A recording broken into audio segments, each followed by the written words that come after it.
रमज़ान के आते ही कई लोगों को अपनी फिटनेस की फिक्र लाहक हो जाती है। सहरी में और इफ्तार के बाद ऐसा क्या खाएं कि एनर्जी तो भरपूर मिले मगर वजन भी ना बढ़े।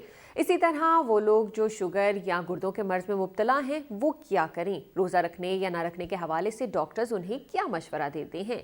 किसी का सवाल होता है कि चाय या दही का इस्तेमाल दुरुस्त है और कोई सर दर्द और कमज़ोरी महसूस करता है। हमने ऐसे ही कई सवालात के जवाब जानने की कोशिश की है। डॉक्टर से बात करते हैं। अपनी अफ्तारी शुरू करते हैं और ऑयली फूड्स और हाई शुगर इंटेक हम कर लेते हैं, उससे एकदम से वो आपकी शुगर लेवल्स 180 ऊपर चली जाती है। अगर आपको शुगर नहीं भी है फिर भी वो बिल्कुल आप 200 को टच कर रहे होते हैं उस टाइम पे, तो इस वजह से वो एकदम से जब आपकी शुगर दोबारा ज़्यादा होती है, ये बॉडी का एक मैकेनिज़्म है, वो तो वो आप डाउन फील करते हैं, आंखों के सामने अंधेरा आ जाता है, आपको हेडिक शुरू हो जाता है। दही है, योगर्ट, उसका इस्तेमाल ज़रूर अपनी डाइट में उसको ऐड करें। बाकी जो प्रोटीन्स है, ज़्यादा फोकस हमें प्रोटीन रिच फूड पे करना चाहिए। फॉर एग्जांपल जिस तरह प्लांट सोर्स है, हमारे पास दालें हो गई, लोबिया हो गया, चने हो गए।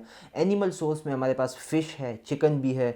गोश्त में बड़ा गोश्त उस तरह उसकी रिकमेंडेशन नहीं है, लेकिन छोटा गोश्त जो मटन है वो बिल्कुल इस्तेमाल कर सकते हैं। चाहे निकोटीन का इस्तेमाल बिल्कुल वो उसकी रिकमेंडेशन है, लेकिन बिल्कुल उसी से रोज़ा नहीं खोलना चाहिए। लेटर ऑन अगर डिनर के बाद आप टी ले लें तो उसमें कोई हर्ज नहीं है, और ग्रीन टी तो बहुत बेस्ट है और वो रिकमेंडेड है।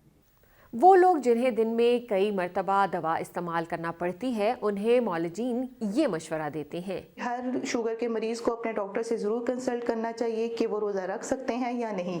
अब उन पेशेंट्स को सहरी में ऐसी चीज़ें खानी चाहिए जो कि उनको सारा दिन उनकी शुगर को डाउन ना होने दें। उसके लिए सबसे ज़रूरी ऐसी चीज़ है कि जो कि प्रोटीन और फाइबर जो जिस्म में ज़्यादा देर तक रहते हैं। अगर हम लोग प्रोटीन की बात करें तो अंडा, दूध और गोश्त ऐसी चीज़ें हैं जिसमें प्रोटीन अच्छी है और जो कि आपके जिस्म में ज़्यादा देर तक रहती हैं। तो कोशिश करें सिर्फ एक खजूर ली जिससे इफ्तारी हो सके और सादा पानी पिए।